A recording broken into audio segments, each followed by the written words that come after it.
so বন্ধুসকল এই ভিডিওটা আপোনালোকক জাস্ট এটা ৰিমাইণ্ডাৰ ভিডিও হিচাপে বনাবলৈ চেষ্টা কৰি আছো সো যিসকলে আগতে ভিডিওবিলাক চাইছে বা ইয়াৰ বাবে এপ্লিকেশ্যন কৰিছিলে তেওঁলোকে ভিডিওটো স্কিপ কৰিব পাৰে আৰু গতিকে যদি আহিছে তেন্তে ভিডিওটো নিশ্চয়কৈ এটা লাইক এটা কৰি ৰাখিব সো আপোনালোক সকলোৱে জানে যে office of the directorate of animal husbandry and veterinary department Assam Chenikuthi Guwahati ইয়াৰ পৰা নটিফিকেশ্যন আহিছে যেটো 1 বছৰৰ PFA ট্ৰেইনিং কোৰ্স অৰ্থাৎ ভেটেনাৰী ফিল্ড এসিস্টেন্টৰ ট্ৰেইনিং কোৰ্সৰ বাবে ইতিমধ্যে এপ্লিকেশ্যন লৈ থকা হৈছে 2025 বৰ্ষৰ বাবে তো ইয়াতে যদি আপোনালোকে চাই জেনাৰেলৰ বাবে 102টা পোষ্ট আছে EWS ইয়াতে 10টা পোষ্ট আছে OBC MOBCৰ বাবে 73টা ৰিজাৰ্ভ আছে ST প্লেন এৰিয়া কেণ্ডিডেটৰ বাবে 10টা SC কেণ্ডিডেটৰ বাবে 5টা ST হিল চেয়াৰৰ বাবে নীল আৰু গ্ৰেণ্ড টোটাল ইয়াতে 200টা পোষ্ট মুকলি কৰিছে ভেটেনাৰী ফিল্ড এসিস্টেন্টৰ বাবে যে এইবাৰ এপ্লাই কৰোতে কোন ধৰণৰ এপ্লিকেশ্যন ফিজ আপোনালোকে ইয়াতে দিব নালাগে আগতে ইয়াতে এপ্লিকেশ্যন ফিজ লোৱা হৈছিল সো এজ2 ইয়াতে আপোনালোকে চাব পাৰে মিনিমাম 18 বছৰ হ'ব লাগিব এপ্লাই কৰোতে ইয়াতে আৰু ম্যাক্সিমাম 30 ইয়াৰ্স ৰাখিছে আৰু 1 জানুৱাৰী 2025 এই হিচাপে বয়সটো ধৰিব আপাৰ এজ ৰিলেক্সেশ্যন লাভ কৰিব যদি হে OBC MOBC হয় তেনেহলে ইয়াতে আপোনালোকে 33 ইয়াৰ্স লৈকে এপ্লাই কৰিব পাৰিব আৰু SC ST কেণ্ডিডেট হলে ইয়াতে 35 ইয়াৰ্স লৈকে এপ্লাই কৰিব পাৰিব এলিজিবিলিটি ক্ৰাইটেৰিয়া ক্ষেত্ৰত আপোনালোকৰ ইয়াতে হায়াৰ সেকেন্ডাৰী পাস কৰা হ'ব লাগিব সায়েন্স ষ্ট্ৰীমৰ পৰা আৰু আপোনালোকৰ বায়োলজি সাবজেক্ট থকাটো কিন্তু কম্পালসৰি 12 পাস কৰাৰ সময়তে তাৰ পিছত ইয়াতে আপোনালোকৰ এপ্লাই কৰোতে ডকুমেন্ট সমূহ কি দিব লাগিব ফৰ এজ প্ৰুফ হিচাপে HSLC সাৰ্টিফিকেট নাইবা এডমিট কাৰ্ডখন আপোনালোকে আপলোড কৰিব লাগিব পাৰ্মানেন্ট ৰেসিডেন্ট সাৰ্টিফিকেট PRC খন আপলোড ইয়াতে কৰিব লাগিব আৰু যদি হে PRC নাই আপোনালোকে ৰিসিপ্ট খনৰো কৰিব পাৰে ইয়াৰ ওপৰত মই পাৰ্টিকুলাৰলি ভিডিও বনাইছো আপোনালোকে চাই লব যদি চোৱা নাই HSLC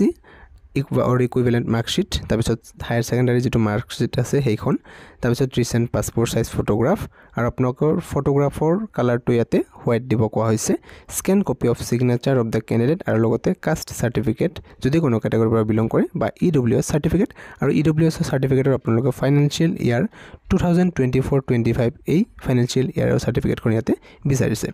যদি কোনোবা গ্ৰেড 4 ক্যান্ডিডেট ইয়াতে এপ্লাই কৰি আছে তেওঁলোকে DDO সাৰ্টিফিকেটও ইয়াতে দিব লাগিব ইয়াৰ বাবে অনলাইন এপ্লিকেশ্যন ইতিমধ্যে জুনৰ 14 তাৰিখৰ পৰা ষ্টাৰ্ট হৈছে আৰু 13 জুলাই ইয়াৰ লাষ্ট ডেটটো ৰখা হৈছে এই কোৰ্সটোৰ বাবে সিলেকশন প্ৰসেছৰ বাবে আপোনালোকৰ প্ৰথমতে এটা ভাইভা টেষ্ট লোৱা হ'ব ইয়াতে আপোনালোকৰ হায়াৰ সেকেন্ডাৰীৰ পৰা 40% ওয়েট টেষ্ট থাকিব তাৰ পিছত পাৰ্সেন্টেজ অফ HSLC মেট্ৰিকৰ পৰা 20% প্লাস আপোনালোকৰ যেটো পেট এক্সাম লোৱা হ'ব অৰ্থাৎ পাৰ্সোনালিটি এসেসমেন্ট টেষ্ট এই ভাইভা লোৱা হ'ব তাৰে পৰা আপোনালোকৰ 40% ওয়েট টেষ্ট থাকিব আৰু কোৱেশ্চন সমূহ আপোনালোকৰ biology physics chemistry general awareness state and national importance ইয়াৰ পৰা সুধিব আৰু আপোনালোকৰ কোৱেশ্চন সমূহ সিলেকশন বৰ্ডত যি দুগৰাকী বা তিনিগৰাকী মেম্বাৰ থাকে তেখেতসকলে প্ৰতিগৰাকীয়ে 5টাকৈ কোৱেশ্চন আপোনালোকক সুধিব আৰু প্ৰতিটো কোৱেশ্চনত 4 নম্বৰকে কেৰি কৰিব এই সকলোকেইটা প্লাস কৰি অৰ্থাৎ আপোনালোকৰ ABC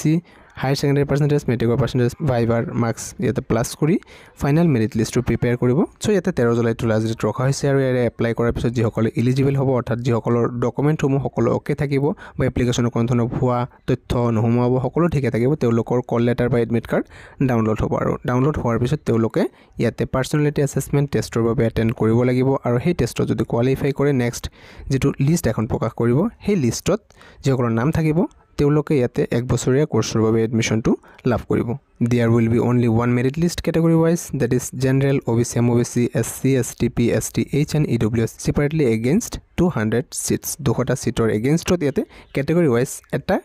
merit list প্ৰকাশ কৰিব আৰু এই কোৰ্সটো যিসকলে কৰিব তেওঁলোকৰ ইয়াতে 100% জবটো কনফাৰ্ম বুলি ভাবিব পাৰে কাৰণ 1 বছৰ বা 1.5 বছৰ ম্যাক্সিমাম 2 ইয়াৰ্ছৰ ভিতৰত ইয়াতে এপইন্টমেন্ট সমূহ দি দিব সব প্ৰসেছটো কেনেকুৱা হয় ইয়াতে অলৰেডি ভ্যাকেন্ট পোষ্ট থাকে সো সেই খালি পোষ্টৰ এগেইনষ্টৰ বাবে ইয়াতে 1 বছৰীয়া ট্ৰেইনিং কোৰ্স কৰোৱা হয় আৰু 1 বছৰীয়া ট্ৰেইনিং কৰোৱাৰ পিছত তেখেতসকলক এটা এপইন্টমেন্ট দি দিয়া হয় গতিকে যিসকলে এপ্লাই কৰিছে তেওঁলোকৰটো কৰিলে আৰু যিসকলে এতিয়ালৈকে এপ্লাই কৰা নাই যদি কোনোবা ক্যান্ডিডেট এপ্লাই কৰিবলৈকে বাকি আছে আৰু ইন্টাৰেষ্টেড যদি হয় আপোনালোকে প্ৰথমতে এই চেনেলটোৰ ভিডিওটো লৈ যাব আপোনালোকে তাতে গৈ চাব মই অল ডিটেইলছ হকি কি ক্ৰাইটেৰিয়া সমূহ সকলো ডিসকাস কৰা আছে ভিডিওত বা আপোনালোকে স্টেপ বাই স্টেপ অনলাইন এপ্লাই প্ৰসেছ ভিডিও দি থোৱা আছে আপোনালোকে প্ৰথমতে চাই ল'ব ভিডিওটো নিশ্চয়কৈ লাইক এটা কৰি ৰাখিব